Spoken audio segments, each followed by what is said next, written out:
तो दोस्तों स्वागत है हमारे चैनल में फिर से बार। तो चलिए आज की क्लास में हम लोग जानेंगे कुछ ऑब्जेक्टिव क्वेश्चन हम लोग देखने वाले हैं क्लास 9th चैप्टर 4 साइंस का। ठीक है, चलिए स्टार्ट करते हैं। चैप्टर का नाम है परमाणु की संरचना यानी स्ट्रक्चर ऑफ द आइटम। ठीक है, 9th क्लास के साइंस चैप्टर 4। ठीक है, चैप्टर 4 को कवर करने वाले हैं। चलिए ऑब्जेक्टिव देखते हैं एक एक करके। जो मोस्ट वीवीआई क्वेश्चन है उन्हीं को कवर कर रहे हैं। ठीक है, चलिए पहला प्रश्न है, परमाणु किन किन कणों से बना होता है? प्रोटॉन, इलेक्ट्रॉन, न्यूट्रॉन, तीनों कणों से। तो परमाणु जो है सो इलेक्ट्रॉन, प्रोटॉन और न्यूट्रॉन तीनों से बना होता है। तो ऑप्शन नंबर हो जाएगा डी करेक्ट। ठीक है, चलिए आगे चलते हैं। परमाणु की प्रकृति कैसी है? धन आवेशित, उदासीन, ऋण आवेशित या तीनों कथन सत्य है? तो इसका आंसर होगा बी। ठीक है, क्योंकि यह उदासीन होता है, इस पर कोई आवेशित नहीं होते हैं, क्योंकि इलेक्ट्रॉन के पास माइनस चार्ज होता है, प्रोटॉन के पास प्लस चार्ज होता है और न्यूट्रॉन के पास प्लस माइनस दोनों चार्ज, यानी कि न्यूट्रॉन इसको बोला जाता है, न्यूट्रल। ठीक है, तो इलेक्ट्रॉन के पास अगर पूछा जाए कि इलेक्ट्रॉन की प्रकृति कैसी होती है तो उसका हो जाएगा ऋण आवेशित। ठीक है, ऋण आवेशित। और प्रोटॉन का हो जाएगा धन आवेशित। लेकिन परमाणु जो है सो तीनों को मिला के बनता है, इसलिए यह कोई नहीं होता, उदासीन होता है। ठीक है, ऑप्शन नंबर बी हो जाएगा करेक्ट। चलिए आगे चलते हैं। अगला प्रश्न है, एक प्रोटॉन का द्रव्यमान एक इलेक्ट्रॉन के द्रव्यमान से लगभग कितना गुना है? एक प्रोटॉन का द्रव्यमान एक इलेक्ट्रॉन के द्रव्यमान से लगभग कितना गुना है? 100 गुना, 2000 गुना, 1000 गुना या 200 गुना, है ना? तो ऑप्शन नंबर इसका हो जाएगा बी, यानी 2000 गुना। ऑप्शन नंबर बी हो जाएगा राइट। ठीक है, चलिए अगला है, इलेक्ट्रॉन पर किस प्रकार का आवेश है? धन आवेश, कोई आवेश नहीं, ऋण आवेश, धन और ऋण आवेश। तो इलेक्ट्रॉन यानी कि ऑप्शन नंबर हो जाएगा आपका सी।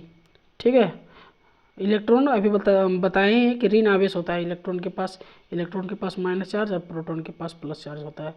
यहाँ इलेक्ट्रॉन के बारे में पूछ रहा है तो ऋण होगा। ऑप्शन नंबर सी हो जाएगा राइट आंसर। चलिए आगे चलते हैं।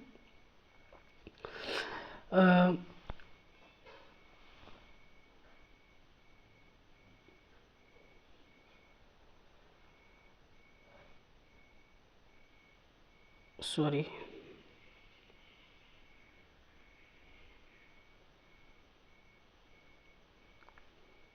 अगला प्रश्न है, 1932 में जेम्स चैडविक ने परमाणु के अंदर एक और परमाणु कण की खोज की, वह क्या था?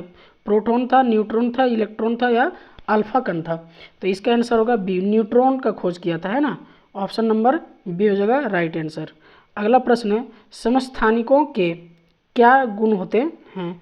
द्रव्यमान संख्या बराबर होते हैं या परमाणु संख्या बराबर होते हैं या परमाणु संख्या बराबर नहीं होते हैं या इनमें से कोई नहीं? ऑप्शन नंबर होगा बी, इसमें परमाणु संख्या जो है सो क्या होते हैं? बराबर होते हैं। तो आंसर होगा इसका ऑप्शन नंबर बी। चलिए आगे चलते हैं।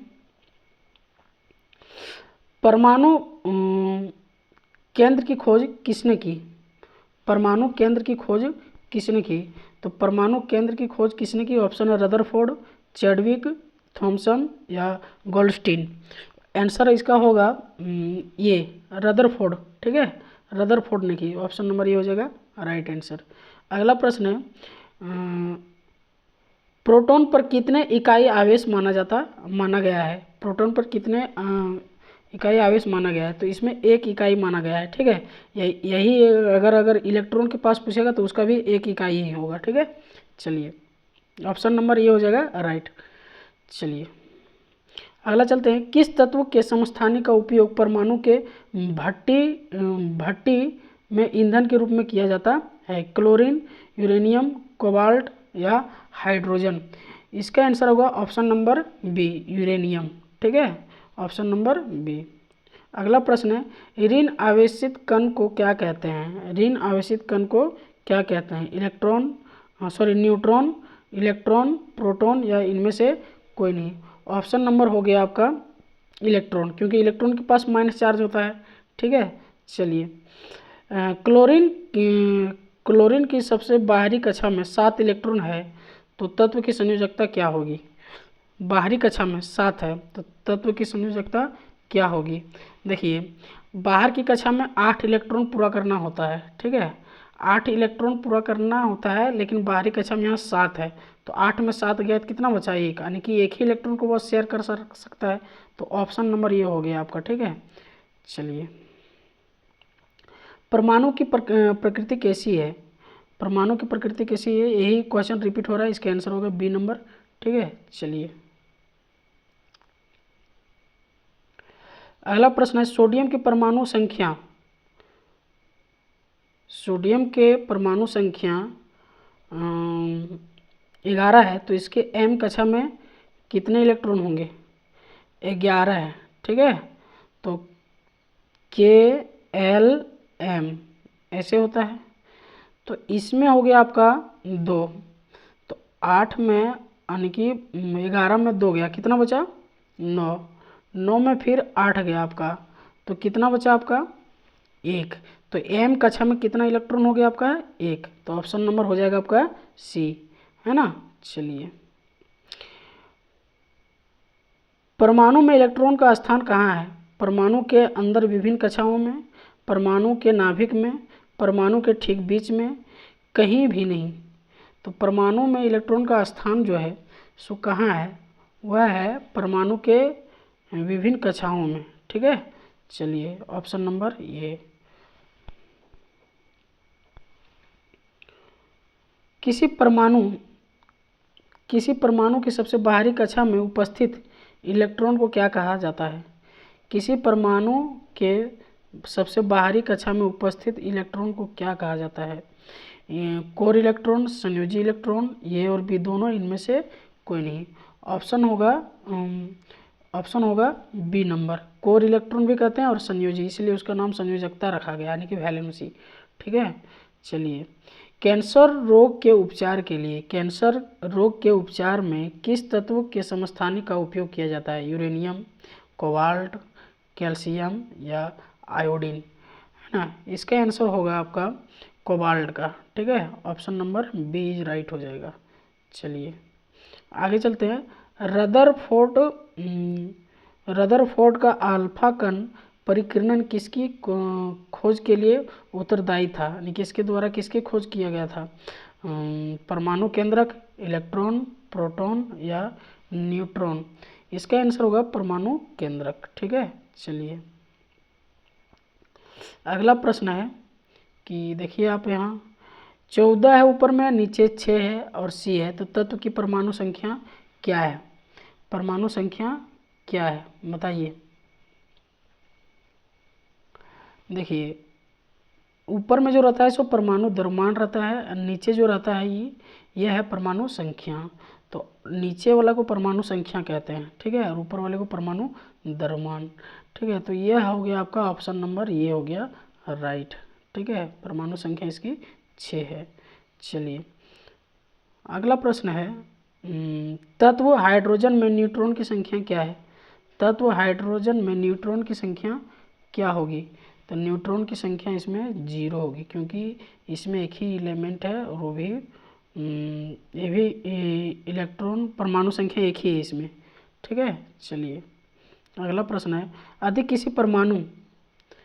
किसी परमाणु में इलेक्ट्रॉन की संख्या 8 है और प्रोटॉन की संख्या भी 8 है, तब परमाणु की संख्या क्या होगी? 16, 8, 6, 32, है ना। इसका आंसर होगा बी 8। ठीक है, चलिए।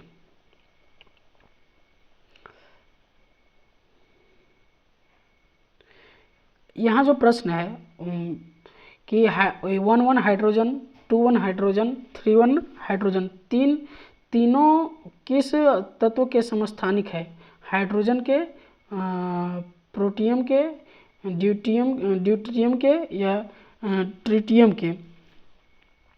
तो यहाँ समस्थानिक अगर पूछा जाएगा तो ये होगा, बाकी सबका नाम है ये, ठीक है, ये सब बाकी सब चीज़ का नाम है, लेकिन समस्थानिक हाइड्रोजन का है, ठीक है। तो ऑप्शन नंबर हो जाएगा ये इसका।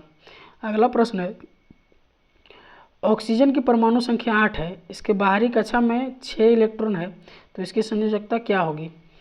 परमाणु संख्या 8 है तो इसका भी करते हैं KLm, ठीक है।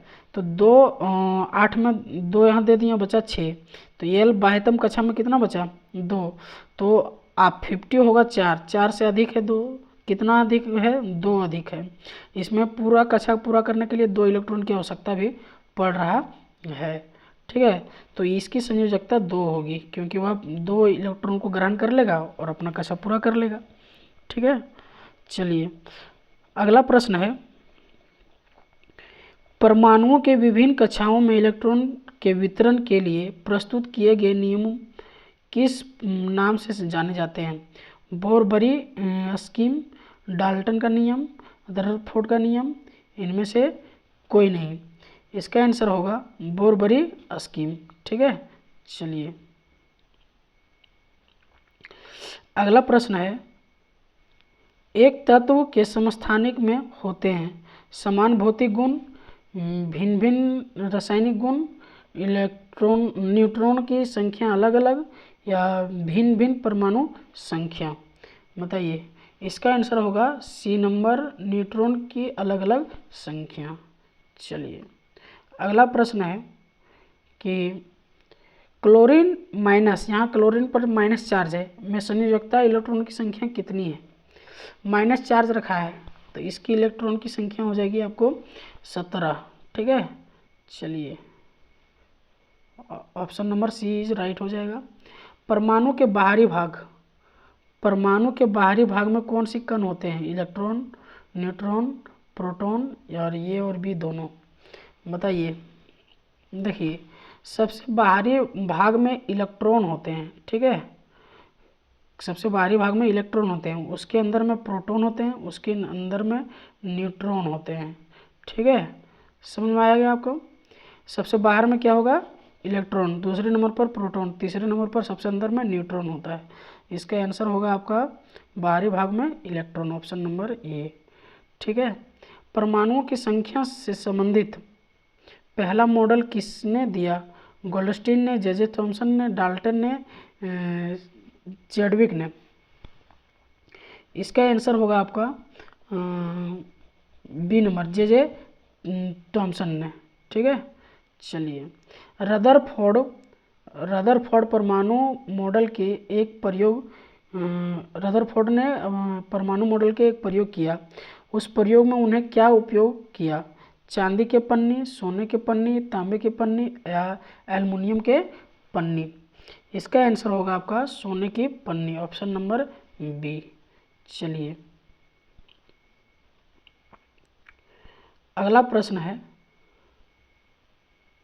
रदरफोर्ड ने सोने की पन्नी पर कैसे कणों को टकराया था, है ना, गामा कणों को, अल्फा कणों को, बीटा कणों को, ए और बी दोनों। तो 29 का होगा ऑप्शन नंबर बी, अल्फा कणों को।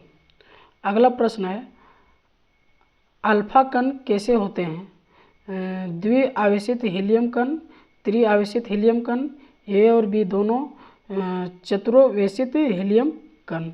ऑप्शन नंबर आपका हो जाएगा ये, ठीक है। चलिए अगला प्रश्न है, अल्फा कण प्रोटॉन की तुलना में कैसे होते हैं, भारी, हल्के, बराबर, ए और सी दोनों। तो 31 का होगा आपका आंसर, अल्फा कण की प्रोटॉन की तुलना में जो है सो भारी होते हैं, ऑप्शन नंबर ए, ठीक है। अल्फा कण परिकिरणन से कौन से परिणाम मिले, अधिकतर अल्फा कण सीधे निकल गए, कुछ अल्फा कण छोटे कौन से विक्षेपित हुए, एक कण वापस आ गया, उपरोक्त सभी। तो 32 का आंसर होगा ऑप्शन नंबर डी, उपरोक्त सभी चीज़ें होती है। चलिए अगला प्रश्न है, नाभिक की त्रिज्या परमाणु की त्रिज्या से कितनी गुना छोटी होती है, 10 का घात 5 यानी 10 पर पावर 5, ऑप्शन नंबर बी है 10 पर पावर 3, ऑप्शन नंबर सी है 10 पर पावर 2 और ऑप्शन नंबर डी है 10 पर पावर 8। कौन सा सही है बताइए। ऑप्शन नंबर ये होगा 10 पर पावर 5 यानी 10 का घात 5। ठीक है।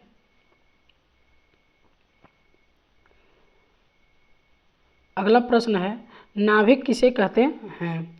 परमाणु के धन आवेशित केंद्र को या परमाणु के ऋण आवेशित केंद्र को, परमाणु के बाहरी भाग को, ए और सी दोनों, है ना।